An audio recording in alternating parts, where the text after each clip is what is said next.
Так же, как игрок взаимодействует с видеоигрой, мы должны активно участвовать в нашей жизни, принимая осознанные решения и предпринимая решительные действия.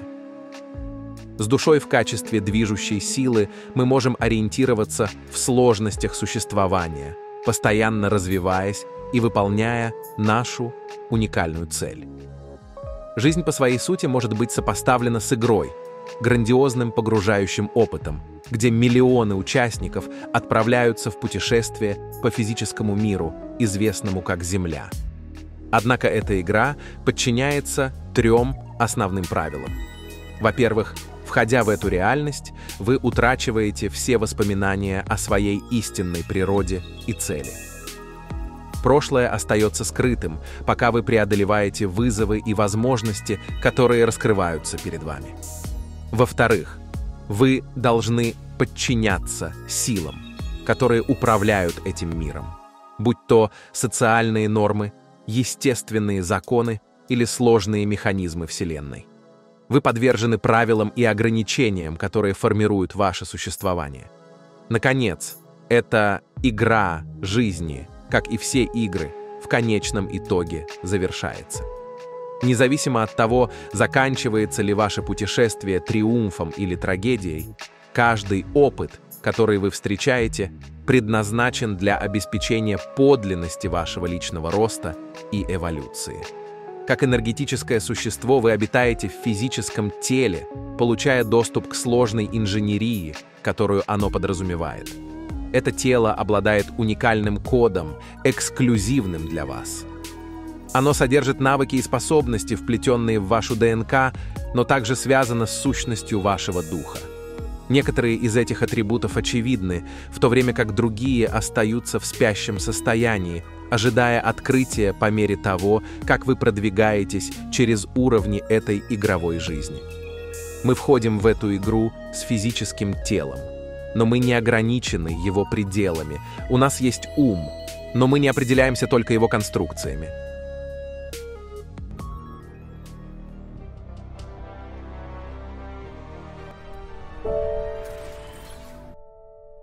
У нас есть все необходимые инструменты, чтобы пробудиться к более глубокой истине, но игра заключается в осознании глубокой природы нашего существования. За внешним фасадом серьезности и напряжения скрывается приглашение исследовать игру жизни легко и игриво. Именно через эту призму мы можем открыть истинную суть нашего бытия, освобожденного от ограничений идентификации с телом, умом и окружающей средой. Игра призывает нас преодолеть иллюзии, которые связывают нас, и пробудиться к осознанию того, что мы не ограничены ролями, которые играем, или обстоятельствами, в которых находимся. Мы гораздо больше, чем это. Если вы готовы пробудиться, вы действительно пробудитесь. Если вы не готовы, вы продолжите притворяться, что являетесь лишь маленьким незначительным существом. Вход в мистическое состояние сознания приносит необыкновенное осознание. Вам не обязательно оставаться в состоянии экстаза. Обычное сознание тоже вполне приемлемо. Это часть общего баланса вещей. Каждый находится именно там, где ему нужно быть. Все просто существует. Вселенная, Божественный Творец, Бог, единое или квантовое поле, или любое имя, которое вы выберете, охватывает всех нас.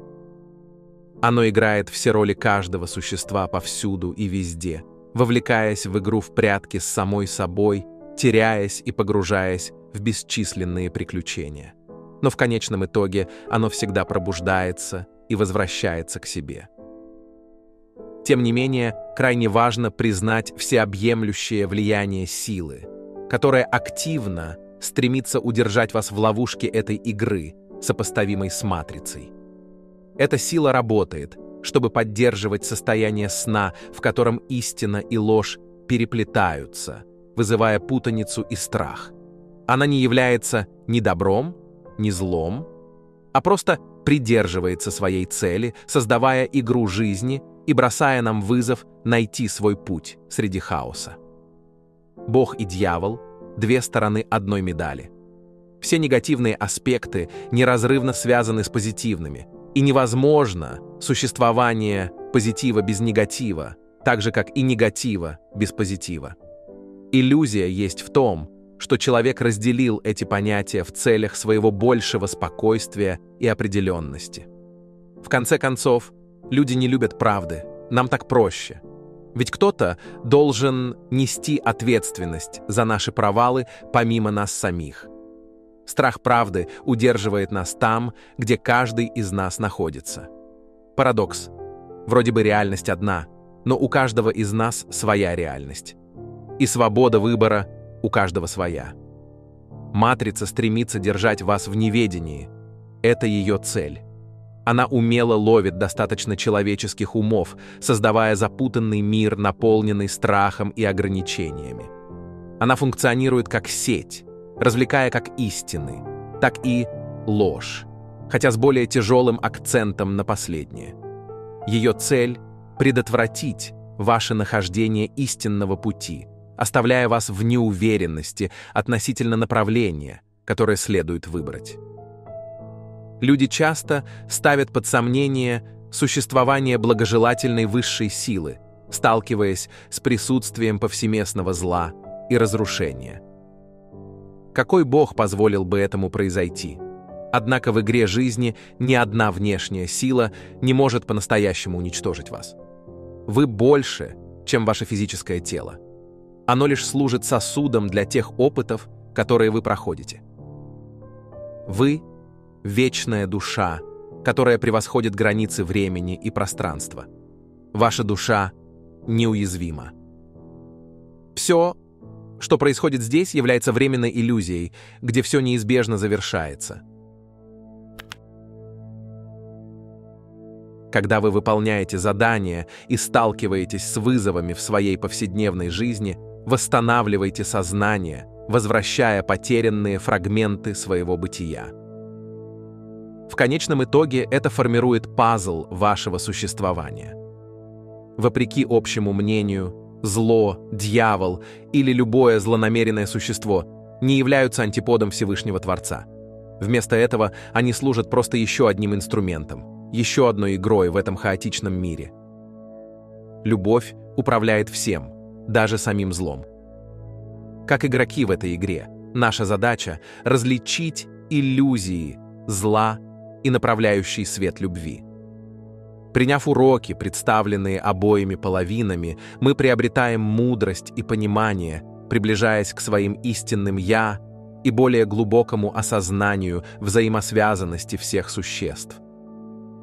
В игре жизни силы тьмы часто используют ловушки и манипулятивные тактики, чтобы склонить людей на свою сторону. Игра не всегда проста или однозначна. Однако, когда мы поднимаемся над ситуацией и рассматриваем игру с более высокой перспективы, мы можем увидеть, что обе стороны силы света и тьмы просто исполняют свои назначенные роли. Они выполняют свои функции в великом замысле, испытывая нашу внутреннюю силу и стойкость. Это осознание подчеркивает важность развития нашей внутренней силы, мудрости и мощи. Развивая эти качества, мы становимся менее восприимчивыми к манипуляциям и можем с проницательностью и разборчивостью ориентироваться в сложностях игры. Наша внутренняя сила позволяет нам делать осознанные выборы, выравнивая и согласовывая себя с силами любви и гармонии, оставаясь при этом стойкими к искушениям и ловушкам, расставленным силами тьмы. Однако, как только вы осознаете природу игры, вы понимаете, что на поверхностном уровне это может казаться важным, но в принципе это не так. Душа является движущей силой нашего существования, подобно видеоигре, где игрок через движение джойстика или команды на консоли управляет персонажем, чтобы продвигаться на более высокие уровни. Игрок и персонаж взаимозависимы. Они нуждаются друг в друге для прогресса. Игрок не может добиться ничего без персонажа и необходимых инструментов, будь то джойстик, консоль или любое другое современное игровое устройство. Аналогично, игровой персонаж не имеет смысла без игрока, который устанавливает цели и определяет следующие шаги. Джойстик служит связующим звеном, которое соединяет игрока и персонажа, позволяя им работать в гармонии. Игрок — это тот, кто управляет и взаимодействует с игрой, в то время как персонаж — это виртуальная сущность или аватар в игровом мире, которым управляет игрок. Как эта связь важна в игровом мире, мы также должны ценить и развивать нашу связь с душой. Именно через эту глубокую связь мы можем продвигаться вперед, освободиться от циклических паттернов и обрести ясность и цель в нашей жизни. Наша душа действует как направляющая сила, предоставляя нам вдохновение, мотивацию и направление, необходимые для преодоления жизненных трудностей. Путем укрепления связи с нашей душой мы открываем источник мудрости и интуиции. Эта связь позволяет нам преодолеть ограничения повторяющихся циклов, давая нам возможность делать осознанные выборы, которые соответствуют нашему истинному «я». Она предоставляет нам способность различать наши цели и стремления, создавая чувство цели, которое движет нас вперед в нашем личном путешествии. Все негативные аспекты связаны с позитивными, и не может быть позитива без негатива, как и негатива без позитива. Они являются неразрывными противоположностями. В аналогичном ключе силы Вселенной, огонь, электричество, сталь не являются изначально хорошими или плохими. Их можно использовать как для благословения, так и для разрушения. Истина мира, основная реальность, обладает подобным качеством, хотя и имеет определенный край. Этот край проявляется во взаимодействии между силами, которые мы считаем положительными, и теми, которые считаем отрицательными. Природа позитива заключается в том, чтобы одерживать победу, а природа негатива — в том, чтобы быть побежденным. Однако победа и поражение всегда сосуществуют вместе. Никто не выигрывает, если кто-то не проигрывает, и никто не проигрывает, если кто-то не выигрывает.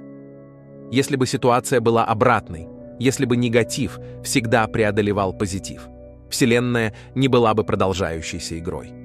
Она была бы трагедией без конца. Поэтому, если вы пробудитесь от этой иллюзии, вы поймете, что черное подразумевает белое, «я» подразумевает другого, а жизнь подразумевает смерть, или, скорее, смерть подразумевает жизнь. Смерть, часто неправильно понимаемая и которую так боятся, обеспечивает ваше возвращение из игры физической жизни.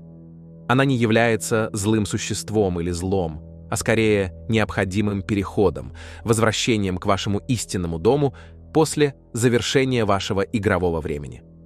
В конце концов, кто бы хотел оставаться здесь бесконечно?